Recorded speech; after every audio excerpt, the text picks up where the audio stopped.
निशानी बताया है औरत को, निशानी। जी जी हजरत। मगर इस निशानी को भी तो संभल के रहना पड़ेगा। जी जी हजरत। ये निशानी भी तो बिगड़ हुई है। जी बहुत अच्छा। तो ये निशानी भी तो बिगड़ हुई है, इस निशानी को भी तो सुधरना पड़ेगा। पड़ेगा नहीं पड़ेगा? पढ़ना पड़ेगा, सुधरना पड़ना पड़ेगा। अल्लाहू अकबर। निशानी औरत, अल्लाह की निशानी। अल्लाह ने क्या मकाम पहुंचा दिया औरत का। जी। कोई मजहब इतना बड़ा मकाम दे सकता है? अरे मुस्तफ़ा नहीं आए थे, औरत की कोई वैल्यू नहीं थी। औरत सिर्फ एक नहूसत और बेबरकती समझी जाती थी। इंसान अपना दामाद बनाना मायूब समझता था, मायूब। जी। ये हिंदुस्तान की स्त्री, अगर किसी का शौहर जवान मर गया तो उसकी बीवी को उसके साथ जला दिया गया।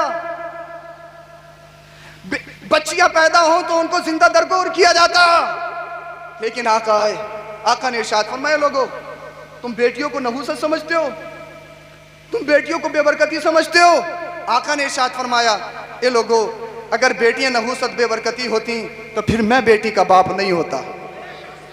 मैं बेटी का बाप हूं और मुस्तफा उस दौर में बेटी के बाप हैं जिस दौर में वो बेटी को नहूसत बेबरकती समझा जाता था। और मुस्तफा के पास एक बेटी नहीं, दो बेटी नहीं। वो लोग लड़कों पे फख्र करते थे, लेकिन मेरे आका इरशाद फरमाते थे, फातिमा बिदअतुम मिन्नी, फातिमा मेरे जिगर का टुकड़ा है। चल के बोलो, फातिमा मेरे दिल का सुकून है, फातिमा मेरी आंखों की ठंडक है।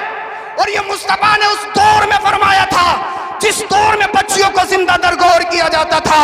लेकिन आका ने जैसे ही फरमाया, बेटियां माँ बाप के लिए भी जन्नत है, बेटी शौहर के लिए भी जन्नत है। और बेटी जब माँ बन जाती है तो अल्लाह रब्बुल इज्जत जन्नत को समेट के माँ के कदमों में रख देता है। बेशक तो अल्लाह ने औरत को वो मकाम दिया है। इस अल्लाह की निशानी को भी सुधरना पड़ेगा। आप देखो, शादियां होती हैं हमारे घरों पे, शादियां आप सर्वे करो, कौन सी ऐसी शादी होती है जिसमें हमारी माँ बहनें बेटियां कितनी ऐसी होती हैं जो पूरे कपड़ों में हो। अपनी ईमानदारी से के बताओ, मुहासबा करो अपना, मुहासबा अपने गिरमान में झांको।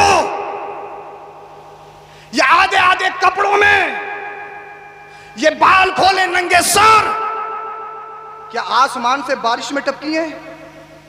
कौन है ये? क्या ये मुंबई से आई हैं? क्या ये मगरबी तहजीब में पलने वाली शहजादियां हैं? हर घर में देख लो आप, हर घर में आधे कपड़े, बाल खुले हुए, क्योंकि बालों पे डाई हुई भी है ना। तो जब बाल अंदर होंगे तो वो डाई कैसे दिखे? डाई भी तो दिखानी है ना। अल्लाह, ब्यूटी पार्लर में मेरी माँ जाती है अपनी बेटी को लेकर, अगर बेटी आधे घंटे में निकल के आ रही है तो माँ 1 घंटे में पूरी आ रही है निकल के। 40-50 साल की उम्र हो गई, जवान बनने की कोशिश कर रही है मेरी माँ। किसी तरीके से चेहरे पे शाइनिंग आ जाए, पैसा कितने उठ जाए। शोहर खेतों में फावड़ा चला रहे हैं, मजदूरी कर रहे हैं, अल्लाह अकबर, मेहनत और मशक्कत कर रहे हैं। और ये ब्यूटी पार्लर में जाके 10-10 हजार रुपए उड़ाएं, चेहरे का फेशियल करवाएं, आईब्रो बनवाएं। अबे गौर करने की बात है, गौर करने की। ये आई कहां से है? हमारी बेटियों ने तो मुरादाबाद नहीं देखा है, ये मगरिबी तहजीब कहां से आ गई हमारे घर में? हमारी बेटियों ने तो मुरादाबाद की मार्केट नहीं देखी है, ये मुंबई का गंदा माहौल हमारे घरों में कहां से आ गया? ये आधे आधे कपड़े कहां से आ गए? ये बालों की कटिंग कहां से आ गई? ये चेहरे पे फेशियल तरह तरह का कहां से आ गया? अल्लाह अकबर, ये कोई आसमान से नहीं टपकी है, कोई हमारी बेटी है, कोई हमारी बहन है, कोई हमारी बीवी है, कोई हमारी माँ है। अल्लाह अकबर। बाप देख रहा है बेटी आधे कपड़ों में है, भाई देख रहा है कि बेटी बहन के बाल खुले हैं, बाप देख रहा है कि बेटी उर्यानियत का नाच नचा रही है। लेकिन बाप की शर्म, बाप की हया, भाई की हया मर चुकी है। उनके चेहरों पे, उनकी अक्लों पे पर्दे पड़ चुके हैं। अल्लाह अकबर। मैं अपनी माँ बहनों से गुजारिश करना चाहूंगा हाथ जोड़कर, अरे तुम किसके पीछे पड़ी हो? तुम किसको फॉलो कर रही हो? तुमने अपनी जिंदगी में किसको आइडियल बनाया है? तुम मुंबई की आवाराओं का अपना आइडियल बना रही हो, तुम किसके तौर तरीके पे चल रही हो, तुम किसके उस्वा पर चल रही हो, तुम इस्लाम की शहजादी हो, तुम इस्लाम की फॉलोवर हो, तुम दुनियादार के मानने वाले नहीं हो, तुम तो मदीने के ताजदार की बेटी फातिमा ज़हरा की मानने वाली हो। अल्लाह अकबर। हमने देखा होगा फातिमा ज़हरा की सीरत को। आज यही माँ अपनी बेटी को शादी में तैयार करके लेके जाती है कि कहीं कुछ आवारा मेरी बेटी को देख लें और रिश्ते के लिए पसंद कर लें, रिश्ता हो जाए। अरे माहौल है या नहीं है जी। रिश्ता हो जाए, क्योंकि रिश्ते नहीं आ रहे हैं हमारे घर। मैंने तुमसे कहा है मुझे तकरीर नहीं करनी है, मुझे सिर्फ आपको कुछ पढ़ाना है और आपको पढ़ना है। बात में बहुत जल्दी खत्म करूंगा इंशाअल्लाह। अल्लाह अकबर। ये तैयार करके लेके जा रही है मेरी माँ, लेकिन फरमाया है माँ बच्चे की पहला मकतब पहली दरसगाह है। जब मदरसा बिगड़ा हुआ होगा तो उस मदरसे में पढ़ने वाला बच्चा कैसे सुधर सकता है? कैसे सुधर सकता है? अगर बच्चों को सुधारना है, अगर बेटियों को सुधारना है, तो जरूरत इस चीज की है, सबसे पहले मेरी माँ को सुधरना पड़ेगा, मेरी माँ को लाइन पे आना पड़ेगा। अल्लाह अकबर। अब ये अपनी बेटी को तैयार करके लेके जाती है। कोई पूछ ले ये कौन है? कब बेटी है? लग तो ना रही है बेटी है, बहने बहने लग रही हो, बहने बहने लग रही हो। अब साहब इसको कोई खुशी के मारे इसको कोई करार थोड़ी आता है। अपने शोहर से जाके कह दिया सुन रहे हो कि हाँ फुला ने मुझे बहने बहने बताया। अबे ये माहौल हो चुका है।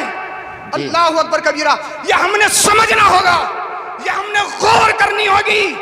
अरे एक बात बताऊं, एक गधा होता है, एक घोड़ा होता है। एक गधा, गधे को जानते हो ना, डंकी गधा, गधा गधे को जानते हो ना। कश्मीर में बहुत वैल्यू गधे की, 70-80 हज़ार रुपए का बिकता है। हमसे किसी ने कहा कि हजरत ये 70-80 हज़ार रुपए का बिकता है। मैंने कहा हमारी यूपी में तो ये पता नहीं चलता कि गधे का मालिक कौन है। हमारे यहाँ तो उसके मालिक का भी पता नहीं चलता। बहुत कीमत है गधे की, लेकिन कितनी भी कीमत हो गधा गधा ही है। एक नस्ली घोड़ा होता है जी, आपने देखा होगा। नस्ली घोड़ा जब घास चरता है ना, तो जहाँ पे गंदगी और वहाँ घास जमे, नस्ली घोड़ा वहाँ मुंह नहीं मारता। जी हजरत। जरा मैं तुम्हें जो समझाना चाह रहा हूँ मिसाल देके, समझ रहे हो ना? बहुत एक्टिव हो आप, बहुत विटी माइंड हो, सब चतुर चालाक हो, समझने वाले हो, पढ़े लिखे हो। मैं जो तुम्हें समझाना चाह रहा हूँ समझो। नस्ली घोड़ा बदबूदार घास पे मुंह नहीं मारता है, नस्ली घोड़ा गंदगी में मुंह नहीं मारता है। एक गधा है गधा, उसे तो सिर्फ चारा चाहिए, चाहे गंदगी में हो चाहे किसी भी घूर पे हो, उसे तो मुंह मारना है।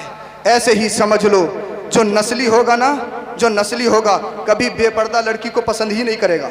जी बचल के बोलो। बहुत अच्छा। अबे बेपर्दा लड़कियां हमें पसंद आए, जिनके बाल खुले हो उन लड़कियों को हम पसंद करें, जिनके बाल पर्दे में हो, जिनके बाल पर्दे में हो, जो अपना पर्दा करती हो, जो चेहरा ना दिखाती हो, जो नमाज पढ़ती हो, पूरे कपड़े पहनती हो। हम उन्हें पागल बता रहे हैं कि लड़की तो बहुत सीधी है, इसमें दिमाग नहीं है, इससे कुछ आता जाता नहीं है, ये मॉडल नहीं है। जो मॉडल हो, जो गाना गा लेती हो, जो तुम्हारे सामने जबान चला लेती हो, जो तुम्हारे सामने बालों में झटके मारती हो, जो आंखें भी चलाना जानती हो, जो अपने हाथ भी चलाना जानती हो, तुम उसे पसंद करते हो। तो याद रखो, जो नस्ली होगा वो कभी बेपर्दा लड़की को पसंद नहीं करता है, और जो नस्ली नहीं होगा वो बेपर्दा की तरफ भागता है।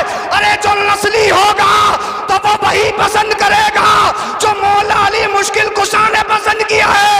हाय हाय वाह वाह, जिंदाबाद चल के बोलो सुभान अल्लाह। मौला अली मुश्किल कुशा ने क्या पसंद किया है, क्या देखा है मौला अली मुश्किल कुशा ने? जब अपना लाइफ पार्टनर मौला अली मुश्किल कुशा को चुनना हुआ तो मौला अली मुश्किल कुशा ने किसी मालदार को नहीं देखा, मौला अली मुश्किल कुशा ने किसी को देखा नहीं, बल्कि मौला अली मुश्किल कुशा ने अगर अपनी जिंदगी के लिए किसी को चुना तो मुस्तफा की चहेती बेटी फातिमा ज़हरा को चुना।